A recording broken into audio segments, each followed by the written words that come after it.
Everyone in Black Ridge laughed the day Rose Carter agreed to marry the poorest cowboy in the mountains. They called her desperate. They called him worthless. Some even placed bets on how long it would take before she came running back home. But none of them knew the truth. None of them knew that the silent mountain cowboy hiding behind worn clothes and dusty boots carried a secret, powerful enough to change everything. Before we begin, welcome to Legend of West. If you love stories filled with mystery, romance, and unexpected twists, make sure you subscribe right now because the next story might be even more shocking than this one. And tell me in the comments where you're watching from. Now let's begin. The winter wind howled across the hills as Rose Carter stood beside the frosted cabin window watching a black carriage climb the snowy trail toward her family's home. Her stomach tightened instantly. She recognized that carriage. Everyone in Black Ridge did. It belonged to Victor Kane, the wealthiest lender in 3 counties and the man responsible for taking dozens of farms from struggling families. Behind her, a weak cough echoed through the cabin. Rose turned toward the small bedroom where her father lay fighting an illness that had slowly stolen his strength over the past 4 years. Once Jacob Carter had been known as the strongest rancher in the territory. Now he struggled to sit up without help. The sickness had taken everything from him, except his pride. Rose, her mother, whispered from the kitchen doorway. "Mr. Kane is here." Rose nodded slowly. She already knew why. The overdue notices had been arriving every month. Their debts had grown larger than they could ever repay. The ranch was failing. The livestock numbers had dropped. The crops had barely survived the previous season, and now there was nothing left to sell. The knock came exactly 3 seconds later.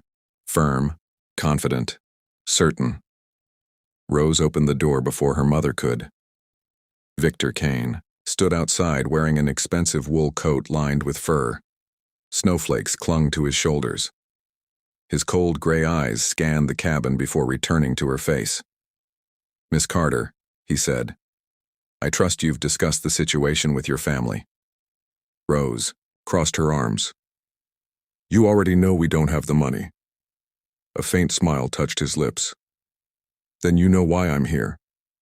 Her mother appeared beside her looking exhausted. "Please, Mr. Kane. We just need more time. Time is the one thing your family has run out of." He pulled a folded document from his leather case. 3 weeks from today, ownership of this property transfers to the bank."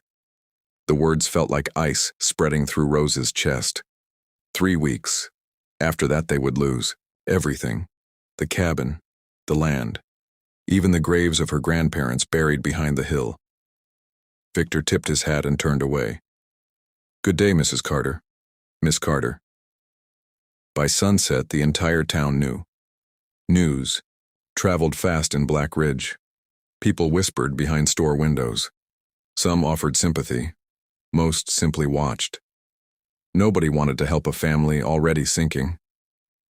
That evening, Rose sat beside her father's bed listening to his strained breathing. "I'm sorry," Jacob whispered. "I was supposed to leave you something better than this." Rose squeezed his hand. "You gave us everything you had." "Not enough." A fresh wave of coughing shook him. Rose looked away, fighting tears. She had spent years being strong. She wasn't about to stop now. Outside, the wind continued screaming through the mountains. Then came another sound. Hoofbeats. Slow, steady, deliberate. Rose frowned. Nobody visited after dark during winter storms. She stepped outside and immediately spotted a lone rider approaching through the snow. The horse moved calmly despite the weather. The rider wore a weathered brown coat and an old cowboy hat pulled low over his face. He stopped near the porch and climbed down. For several seconds, neither spoke. Then the stranger removed his hat. Rose found herself staring into the sharpest green eyes she had ever seen. "Miss Carter?" he asked. "Who's asking?" The man studied her carefully. "My name is Mason Reed, and I came with an offer." Rose almost laughed. Unless that offer includes enough money to save this ranch, you're wasting your time.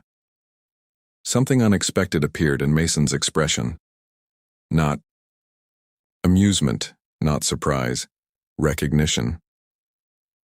Actually, he said quietly, that's exactly why I'm here. Rose stared at him. Snow drifted between them. The wind seemed to disappear. What do you mean? Mason reached inside his coat and removed a folded document. He handed it to her. Rose unfolded the paper and froze. The amount written across the bottom was larger than any number she had ever seen in her life. Her hands trembled. Why would you give this to me? Mason's answer came without hesitation. Because I need a wife. And in that moment, Rose Carter realized her life was about to change forever. Rose stared at the paper in her trembling hands while the winter wind whipped snow across the porch. For a long moment, she couldn't speak. The number written on the document was enough to save her father's ranch, clear every debt, and leave money behind. Yet the price attached to it seemed impossible. Marriage. To a stranger. Mason Reed waited patiently, showing no sign of discomfort beneath her stunned silence. You expect me to marry you? Rose finally asked. I expect nothing, Mason replied calmly. I'm offering a choice. Rose narrowed her eyes. Why me? The cowboy glanced toward the cabin where a faint light glowed through the frosted window. Because I've been watching your family for months. Her body stiffened immediately. Watching us? Not in the way you're thinking. He folded his arms. I come to town a few times each year for supplies. I've seen how you've cared for your father. I've seen how you've carried responsibilities that should have belonged to 3 people instead of 1. Most people would have left long ago. You stayed. Rose wasn't sure whether to be offended or flattered. You still haven't answered my question. Mason's gaze settled on hers. I need someone strong. Someone who doesn't quit when life becomes difficult. You fit that description better than anyone I've ever met. The answer felt sincere. Somehow that made it even more dangerous. Rose looked down at the document again. One signature could save everything. One signature could also destroy her future. I need time. Mason nodded. Take tonight. He stepped back toward his horse. I'll be waiting at the North Bridge tomorrow morning. If you come, we'll marry before noon and leave for the mountains immediately. And if I don't? Then I'll ride away, and you'll never see me again. Without another word, he mounted his horse and disappeared into the darkness. Rose stood frozen long after he was gone. That night nobody slept. Her mother argued against it. Her father remained quiet for hours before finally speaking. Do you trust him? Jacob asked. Rose stared into the fire. I don't know. Did he lie? Not that I could tell. Her father nodded slowly. Sometimes that's all we get. Margaret looked horrified. You can't seriously support this. Jacob sighed heavily. I support my daughter having a chance. The room fell silent. Deep down they all knew the truth. There were no good options left, only difficult ones. By dawn, Rose had made her decision. The North Bridge stood empty beneath a pale gray sky when she arrived, carrying a single travel bag. For a moment she wondered if Mason had changed his mind. Then hoofbeats echoed from the trees. He emerged from the forest exactly as promised. The sight of him triggered a strange mixture of fear and relief inside her chest. You came, he said. You sound surprised. Hopeful. Rose wasn't sure how to respond to that. 2 hours later, they stood inside the small church at the edge of Black Ridge. The preacher looked confused but accepted the marriage license without questions. There were no flowers, no music, no celebration, just a handful of witnesses and a promise exchanged between 2 people who barely knew each other. When the ceremony ended, Rose officially became Mrs. Rose Reed. The reality felt strange, unreal. Outside the church, her parents embraced her tightly. Her mother's eyes were red from crying. Her father looked weaker than ever. "Write whenever you can," Margaret whispered. "I will." Jacob squeezed her shoulder. "Be brave." Rose forced a smile. "I've had good teachers." Then she climbed onto the wagon beside her new husband. The journey began immediately. Black Ridge slowly disappeared behind them as they traveled north toward the mountains. Hours passed. The roads became narrower. The settlements became fewer. Eventually, even the ranches disappeared. Endless wilderness surrounded them. Snow-covered peaks rose against the horizon like giant stone guardians. Rose wrapped her coat tighter around herself. "How much farther?" "A while." Helpful answer. A small smile touched Mason's lips. It was the first time she had seen him smile. The expression transformed his face completely. He suddenly looked younger, less guarded. "You'll understand soon." They continued climbing deeper into the mountains. By late afternoon, Rose realized something unusual.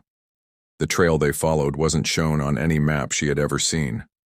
Massive pine trees surrounded them on all sides. Hidden valleys appeared and vanished. Strange rock formations marked the landscape. It felt as though they had crossed into another world. "How do you even know this route?" she asked. Mason glanced ahead.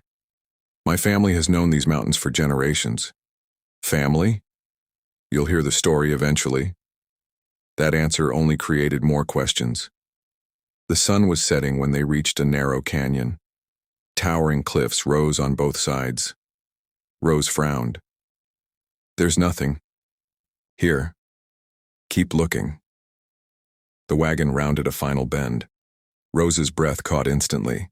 Beyond the canyon stood a massive iron gate built directly into the mountain itself. Stone pillars rose 20 feet high. Lanterns burned along a wide road leading. Beyond the entrance, her eyes widened. "What is this?" Mason stopped the horses. "Home." Rose stared in disbelief. Everything she thought she knew about Mason Reed suddenly shattered. The poor mountain cowboy the town had mocked. The man wearing worn clothes and simple boots. The stranger who claimed to live alone in the wilderness. None of it made sense anymore. And as the giant gates slowly opened before them, Rose realized the biggest secrets were still waiting on the other side. The giant iron gates groaned, open as Rose stared in complete disbelief. For several seconds she couldn't move, couldn't speak, couldn't even blink. Beyond the entrance stretched a road lined with lanterns glowing against the snowy evening. The path curved through towering pines before revealing something so unexpected that her heart nearly stopped. A mansion, not a cabin, not a ranch house. A mansion. Massive stone walls rose 3 stories high against the mountain backdrop. Dozens of windows reflected golden light into the gathering darkness. Smoke drifted from several chimneys. Stables larger than most ranch houses stood nearby. Rose slowly turned toward Mason. "You told me you lived in the mountains." "I do." "You neglected to mention this." Mason's expression remained calm. "You never asked if I was wealthy." Rose almost laughed from pure shock. "Because everyone in Black Ridge thinks you're poor." "That's their assumption, not my statement." The wagon rolled forward through the gates. Rose stared at everything they passed. Beautiful gardens lay hidden beneath winter snow. Large barns stood filled with supplies. Workers moved through the property carrying lanterns, each one greeting Mason with obvious respect. Nothing about this place resembled the life she had imagined. Nothing. The wagon stopped in front of the mansion. Before Rose could climb down, the front doors opened. Several staff members stepped outside. An older woman with silver hair approached first. "Welcome home, Mr. Reed." Then her warm eyes settled on Rose. "And welcome home, Mrs. Reed." The words hit harder than expected. Home. Rose wasn't sure she deserved that word yet. The older woman introduced herself as Eleanor and guided them inside. The entrance hall alone was larger than the entire Carter cabin. Crystal chandeliers hung overhead. Polished wooden staircases curved toward the upper floors. Paintings lined the walls. Rich carpets covered the stone floors. Rose felt completely overwhelmed. "This is impossible," she whispered. Mason removed his coat. "I assume you have questions." "Questions?" Rose stared at him. "I think I've earned a few." For the first time all day, Mason laughed. A genuine laugh. "Fair enough." They sat beside a fireplace later that evening while snow fell outside the giant windows. Eleanor served dinner before quietly leaving them alone. Rose studied the man sitting across from her. "Start talking." Mason nodded slowly. "My grandfather discovered silver in these mountains 60 years ago. He built everything you see here. My father expanded it. When they died, it became mine." Rose frowned. "Then why does everyone think you're poor?" "Because it's useful." "Useful?" Mason leaned back. "People act differently when they think you have money. Some become greedy. Others become dishonest. I wanted to know who people truly were." Rose remembered the worn coat, the old wagon, the simple boots. Suddenly, everything made sense. "So you pretended." "I lived simply." "That's different from pretending." Rose shook her head. "The entire town thinks you're a struggling cowboy. Most of the town never cared enough to learn otherwise." Silence settled between them. Finally, Rose asked the question that mattered most. "Why me?" Mason looked directly into her eyes. "Because everyone else saw your family's debt. I saw your character." Rose said nothing. Mason continued. "For 6 months I watched people avoid your family because they were afraid poverty might be contagious. But you never stopped fighting. You never stopped caring for your parents, even when things became impossible." His voice softened. "Money can buy almost anything, Rose. But loyalty, courage, and kindness are rare. I wanted a wife who possessed those things." Something shifted inside her chest. A wall she hadn't realized she was carrying. "You barely knew me." Sometimes people reveal themselves during difficult times better than they do during easy ones. Rose lowered her gaze. For the first time since their marriage, she understood. This had never been about buying a wife. It had been about finding a partner. Days turned into weeks. Weeks turned into months. Spring slowly replaced winter across the mountains. Rose adapted to her new life faster than she expected. She helped manage the estate, learned the business, oversaw workers, organized supplies. The more responsibility Mason gave her, the more confident she became. Their partnership grew naturally. Friendship arrived first. Trust followed. Then something deeper began forming between them. One evening they stood together, overlooking a valley painted gold by the setting sun. "Do you ever regret it?" Mason asked quietly. Rose smiled. "Marrying a stranger?" He nodded. She considered the question honestly. "No." Mason looked relieved. "Good." "Do you?" she asked. He stepped closer. "Not for a single second." Their eyes met. This time neither looked away. The kiss felt inevitable. Not sudden. Not forced. Simply the natural ending to every moment they had shared together. A year later, a carriage arrived carrying Thomas and Margaret Carter. Rose had paid for doctors, treatments, and care. Her father had regained much of his strength. Not completely, but enough to enjoy life again. When they first saw the mansion, their reactions mirrored Rose's own. Shock, disbelief, laughter, tears, everything at once. That evening the entire family gathered around a long dining table filled with food. The same family that had once faced losing everything now sat surrounded by warmth, security, and hope. Thomas raised a glass. 2 unexpected blessings. Everyone smiled. Rose looked around the room, at her parents, at the home she never expected to find. at the man sitting beside her. Then she squeezed Mason's hand beneath the table. The poorest cowboy in Black Ridge had never been poor at all. But the greatest treasure he possessed wasn't hidden inside the mountains, behind iron gates, or inside a mansion. It was the life they had built together, a life founded not on money but on trust, courage, and love. And in the end, that proved more valuable than all the silver in the mountains combined.